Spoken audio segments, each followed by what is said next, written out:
अक्षय तृतीया. वैशाख शुद्ध तृतीया म्हणजेच अक्षय तृतीया.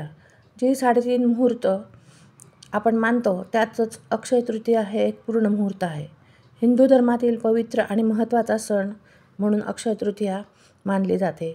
अक्षय तृतीया तिथी मंगळवार 29 एप्रिल 2025 रोजी संध्याकाळी 5:31 सुरू होत असून बुधवार 30 एप्रिल 2025ला दुपारी 2:13 समाप्ती आहे. अक्षय तृतीया 30 एप्रिल रोजी साजरी केली जाईल.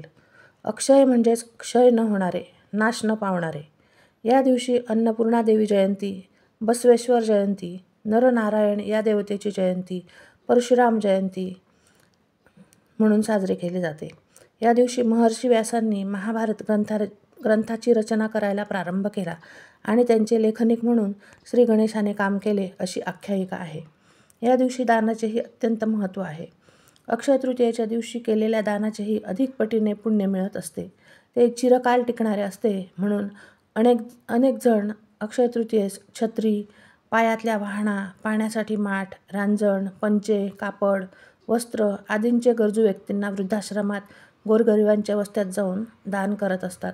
जवस, गहू, हरभरा, दुग्धजन्य पदार्थ, जलकुंभ, सर्व प्रकारचे रस आणि उन्हाळ्यात उपयुक्त अशा वस्तूंचे दान करत असतात. यामुळे अनंत फलप्राप्ती होत असते.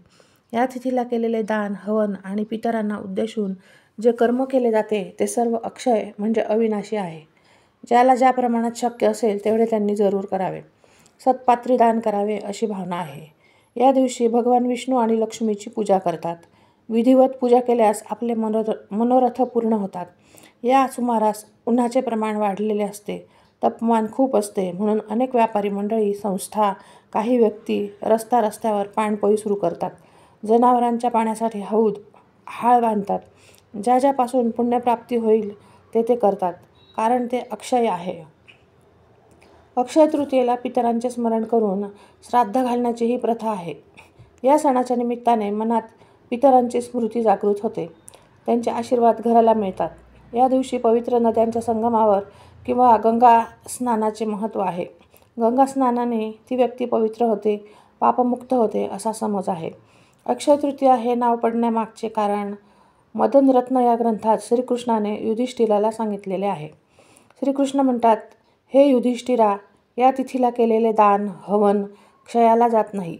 हा मुहूर्ताचाच दिवस असल्याने सोने, चांदी, दागिने, मौल्यवान वस्तूंची खरेदी, अनेक शुभ कामांना प्रारंभ केला जातो. नवीन जागा व्यवसायाचे उद्घाटन, नवीन वाहन खरेदी, नवीन संकल्प या दिवशी केले जातात. कोणतेही शुभ कार्य या दिवशी सुरू केल्यास ते कायमस्वरूपी टिकून राहते. या दिवशी कृषी संस्कृतीचा पालक म्हणून बलरामाचीही पूजा होते.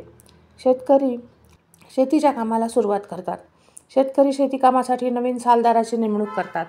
सध्या सर्वत्र पाण्याचे दुर्भिक्ष असल्याने अशा परिस्थितीत ज्यांना शक्य आहे त्यांनी पाणपोई काढून पुण्यपदरी पाडावे अशी स्थिती आहे.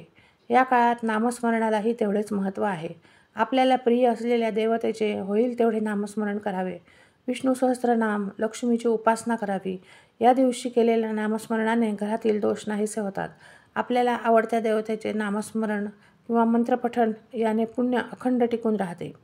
ओम नमो भगवते वासुदेवाय किंवा सर्व मंगल मांगल्ये शिवे सर्वार्थ साधिके शरण्ये त्र्यंबके गौरी नारायणी नमोस्तुते हा जप आपण करू शकतो. स्त्रियांनी घरात चैत्रगौरीची स्थापना केलेली असते. या शेवटच्या दिवशी स्त्रिया हळदी कुंकवाचा कार्यक्रम करतात. गौरीला सांजोरी, करंजी, शेवेचा नैवेद्य दाखवतात. त्यानिमित्ताने महिला एकत्र येतात. आंब्याची डाळ, कैरीचे पन्हे देतात. मोगऱ्याच्या फुलांचे गजरे देतात. खानदेशात अक्षय तृतीया सण फार उत्साहात साजरा होतो. खानदेश भागात आखाजी म्हणून हा सण ओळखला जातो. ग्रामीण भागात पत्त्यांचे डाव रंगतात. जुगार खेळायला परवानगी असते. जणू तरुण वयस्कर सर्वच यात सहभागी होतात. गल्लीत, देवळाच्या ओट्यावर, गोठ्यात, पारावर जागोजागी डाव रंगलेले दिसतात. अक्षय तृतीयेच्या दिवशी मुली माहेरी असतात. खानदेशात अनेक खेड्यांमध्ये झाडाला झोके बांधतात आणि महिला एकत्र जमून आखाजीची गाणी म्हणत असतात. बालपणीच्या मैत्रिणींना भेटून आनंदाची उधळण करत असतात.